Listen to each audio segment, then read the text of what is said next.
The Native Son by Richard Wright, Luis Serrador, and Dolly Pedraza. Okay, author's biography.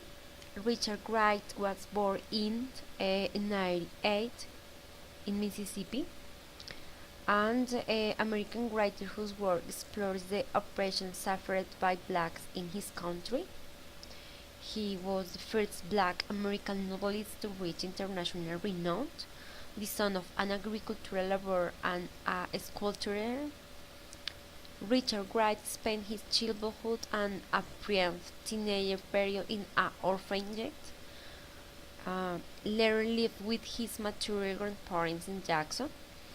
As a result of the abandonment of the family by after the father and the serious illness of the mother, his first two works, The Story of Uncle Tom's Children and in 1938, and the novel Native in 1940, which testify to the abuse and horrors of racial segregation in the southern United States. In 1946, he settled in Paris and was associated with Jean-Paul Sartre, whose influence is revealed in the novel The Stranger. In his later works, he advocates the emancipation of the world's peoples, Black Power in 1954, Curtain of Color in 1956, Loud Today in 1963, American Hunger in 1977. He also wrote an autobiography, Il Bolt, in 1945, among others, and in 1941 published the theatrical adaptation of his last novel, writing in collaborative with Paul Green and 12 Million Black Voices, and a popular history of the people of color of the United States, and he died in 1916 in Paris. Writing style according to the literary period, in reaction on everyday reality, and a relationship modernist period, the Harlem Renaissance. And To Native Son is papered heavily with dialogue. It is also interpreted with long passages that illuminate Virgil's motivation. There was silence. The cars pulled through the black veiled paths, tall buildings holding black life.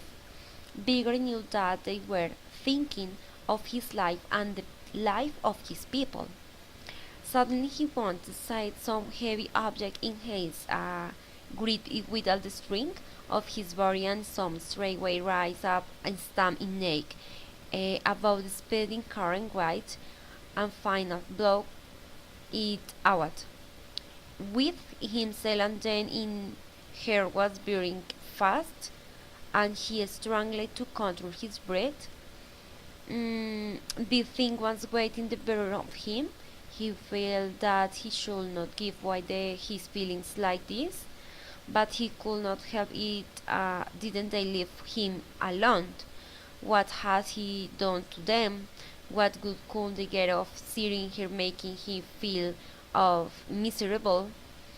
Even though the point of view of the book is bigger, we are treated to explanation of his behavior that he himself doesn't vocalize, and emotions that are so immense and incomprehensible that they're referred to as the things. In this part, we are going to talk about the summary. In Native Son, protagonist Vigor Thomas takes a job working for the wealthy Dalton family. He accidentally kills Mary Dalton, the daughters, and attempts to destroy the evidence by drawing her body. In his attempt to flee Chicago, Vigor descends into with and fear, which dehumanizes him even further. His history illustrates the devastating effects of racism. Vigor's Thomas' entire family lives in single room. After they move to south side of Chicago, he is forced to take a job at the Dalton house in order to support his family. Vigor accidentally kills Mary Dalton after she forces him to drink rum with her. To hide the evidence, he burns her body in the furnace. He is forced to flee. However, when police and some shards of bone along with Mary's earring, Bigger plots with his girlfriend bedside to export money from the Daltons. When this fails, he realizes that she can implicate him in Mary's murder, so he kills her. On the other hand, he's later arrested and sentenced to death for his crimes.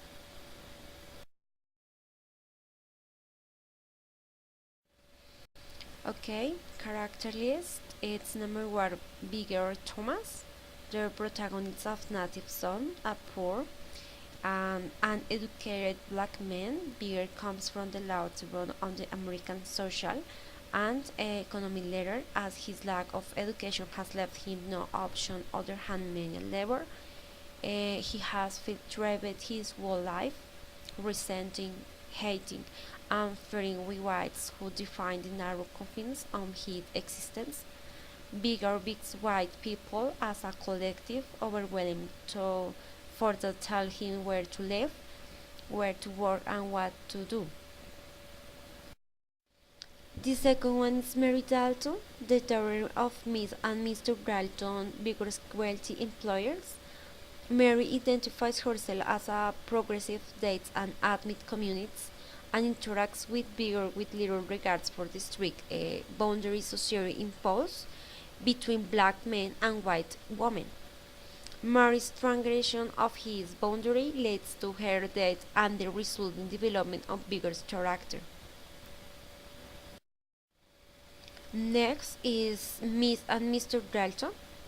With millionaire couple living in Chicago, Mr. Dalton is blamed. Mr. Dalton has earned a fortune in real estate, although he provides from sharing his rents to poor black tenants, including Bigger's family on Chicago's sweet side. He nonetheless claims to be a generous philanthropist and supporter of black Americans. Next is Jen Erlon, a member of the community party and Mary Dalton's boyfriend, a relationship that upsets Mary's parents. Jen, like Mary, wants to treat Bigger as an equal, but such a untraditional behavior only frightens and injures Bigger. Jan later recognizes his mistake in trying to treat Bigger this way and becomes sympathetic toward his plight. Jan becomes especially aware of social division that prevent Bigger from relating normally with white society. Boris and Max, a Welsh lawyer who works for the Labor Defenders, an organization affiliated with the Communities Party.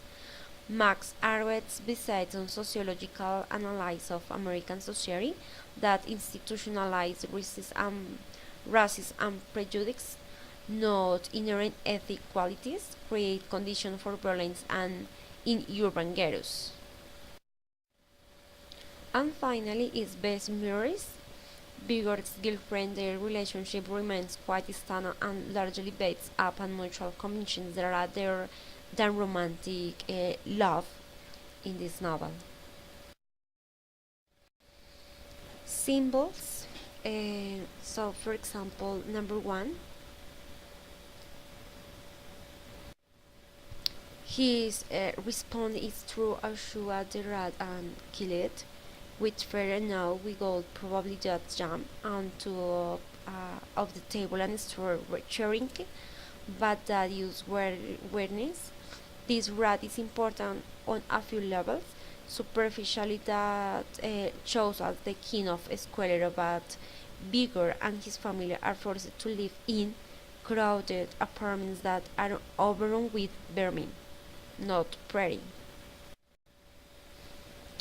Number two, symbols. Its main depiction represent freedom, the ability to go where he wants when he wants instead of being stuck where he is.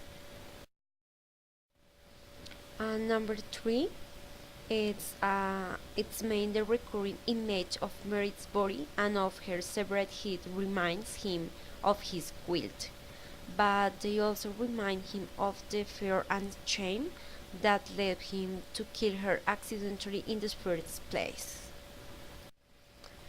Number one, syringe. It's Bigot's family lives in very rat-infested one-room apartment in the segregated community of Chicago's South Side. We recognize telling that they are living in a hovel field for humans, but that they have no other choice. So the Digny apartment is set in stark contrast to Dalton luxuries. For example, once Bigor arrives at the Dalton house, we realize just how small his world. Bigor wasn't kidding when he indicated that the south side feels like a prison. The Dalton home makes Bigger uncomfortable. He doesn't know how to behave and he should anything or not. The difference between the rage on his one family's poverty makes him feel enchained. Is essentially these two settings represent different worlds. One that white people live in and one that black people live in. The drastically different setting are just another tool that Aaron Richard Wright uses to illustrate the unfair social circumstances that drive bigots toward crime. The second one setting is a third person limited omniscient. The narrator tends to follow Bigger's thoughts and actions, only revealing what's going on Bigger's head. The narrator, however, seems to know more about Bigger than the character does himself. The narrator indicates that Bigger is as afraid even when Bigger doesn't realize it himself, or at least won't admit it. So the three settings, crime, drama, and naturalism, like most great books, native song can be shelved in just one section of your local bookstore. It combines elements of multiple genres, and that's because it's such an visionary work. And on the other hand, the story of Bigger and the Motless follows under the category of crime-related drama. In fact, this book almost reads like something straight out of the true crime genre. You know those not fiction books that gives you all the gory details about infamous crime. Bigger's crimes, regardless of the whether you feel Bigger's his personality and responsible, or if you can see how his circumstances he led him to act as died, are the focus of the novel's plot. We see the build-up, commission, and resolution of his criminal acts.